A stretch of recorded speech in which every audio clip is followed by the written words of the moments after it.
I just wanted to share with you kind of a mini lesson or a little bit of a recap of things that you could take with you that might help you as you approach a song to sing.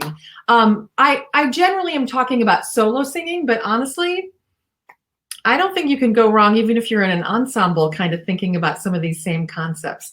So I thank you so much for your work this week, and I hope you find this useful. The first thing I want to talk about is something I like to call remembering the why. And this is something that we sometimes forget. We get so caught up in learning the pitches, learning the rhythms, memorizing the words, and those things are super important. Like, we have to do them, obviously. But sometimes we don't remember the why that we're making music in the first place. Like, that impulse to create, the impulse to make music is really about emotional expression. And I believe the impulse that we have to sing, to share that, is the same impulse that the composer had to write it. It's all about expressing the emotion and making human connections with our audience. And so consequently, after we learn everything, it's time to remember the why. Why are we doing it in the first place? Why did this song speak to me in a way that made me want to sing it? What am I trying to communicate to the audience? Why sing it in the first place? If it could just as easily be communicated by just saying the words, then why sing it? There should be a reason. And so I always start with that. Remember the why. What's the reason? What's the impulse? And also, that's a time for us to sort of let go, I think, of a lot of the technical stuff we've been worrying and fretting about. Because if we rehearse in such a way that we are only thinking about the technical elements, sometimes we have a look on our face of deep concentration, like, I'm really concentrating on trying to get this song right. But the song is almost never about deep concentration, right? So we want to make sure we get to the point where we can lift away the look we might have had on our face during rehearsal and dig into what is the why for each song. Also, I want to talk about lyrics. Every word matters. The us, the thes, the but. Some words are obviously important and they give us lots of great sounds and create images in just the way we say them. But even the words that aren't initially seeming that important are really important. That doesn't mean we want to stress them all equally, right? But just because I do something softly or don't stress it does not negate its importance.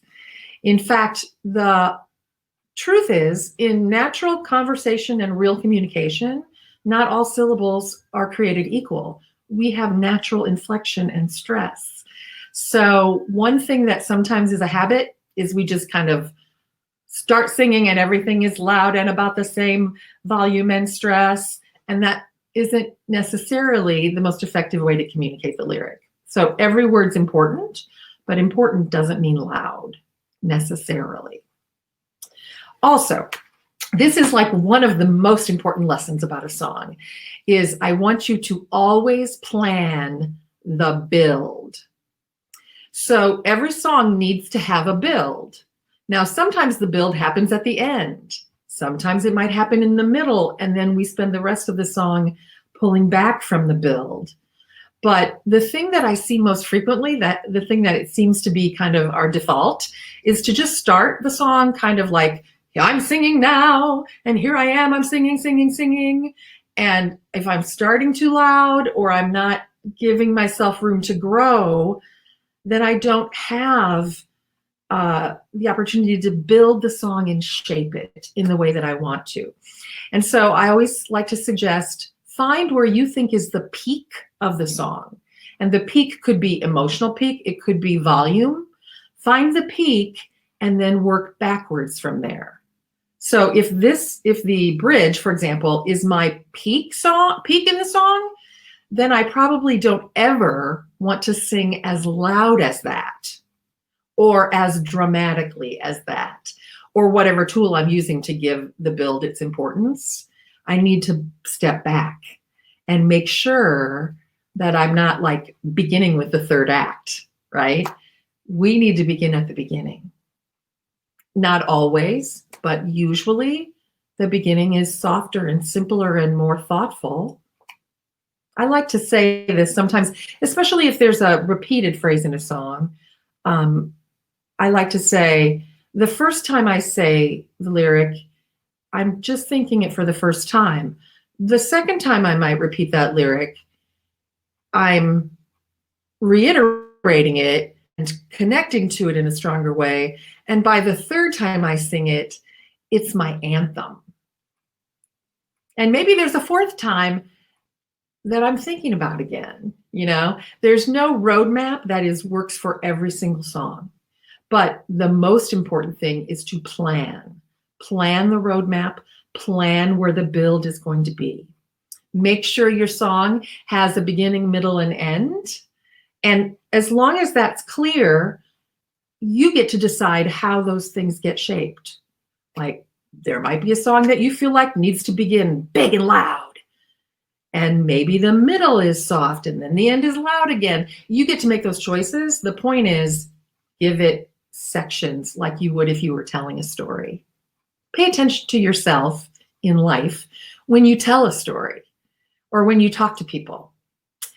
Always, always, the way that you communicate as a person is going to be the most authentic way that you can put that into a song. So I think also, let me say a word about gesture, since I'm going on and on here. Gestures are ways that you can enhance your build, right? Like, usually if I'm beginning smaller, I might not gesture at all. In fact, some songs don't need any gestures. However, there might be a chance to, at some point in the song, give a really big gesture, and it might have a ton of impact because it may be the only time you did that. That can be super effective. But my main lesson is plan that. Don't assume that the gestures will just come to you naturally. Make a plan. Make a plan and then be emotionally present in the song, and it will seem authentic. So what I'm saying, I guess, in a nutshell, is plan everything, and then we want it to look like it's just happening spontaneously with no plan. And that's really the truth. My two biggest words of advice: make a plan, try it, experiment. You might change your plan. That's okay. But definitely make the plan. And then the most important thing that you can bring to a song is you. It's your spirit, your heart, your soul, your energy, the true essence of who you are. And this sounds easier than it really can be. But what every audience wants is to feel that you are sharing a bit of yourself with them.